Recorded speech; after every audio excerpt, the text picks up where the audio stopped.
El virus del oropouche es transmitido por la picadura de insectos culicoides. Tiene un periodo de incubación que varía entre 3 y 12 días. Sus síntomas son fiebre alta, cefalea intensa, mialgias, artralgias, anorexia, mareo, escalofríos, fotofobia, erupciones cutáneas. Se debe evitar la picadura de los mosquitos, continuar con prácticas de limpieza de tanques, evitar formación de criaderos y zonas húmedas. Un mensaje de la EPS indígena Anas Guayú.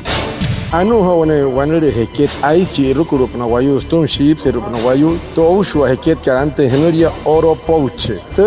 trits wane mei nkin nare wan chane wane mei te wala apsle ruwayu chike nkin nesa apona ka iporo piam ka is chike nere toy on choto chi mei kai musika sen squat but wanere dengi manaka tasari ka to ushu ka nam apos moi wayu wai tol wan mireu tenai he ke poroche hoi henai mi piamashki me kieten no ese te pues ushua y metod sai no moi ai seniki ma msto matsen kai nai wayu hutuma Maria washakurro ke wayu hutuma mod tem te kai tam si o hut swat hari kasan tok tahe musto kachu kai sai hari kai ki hai hasuri ho sore utter meika hot kare ma uria ure hutum tara na hat kan no ho kashukun te meika hutuma ho na wane wai ruku rehia hipiaru wale moyu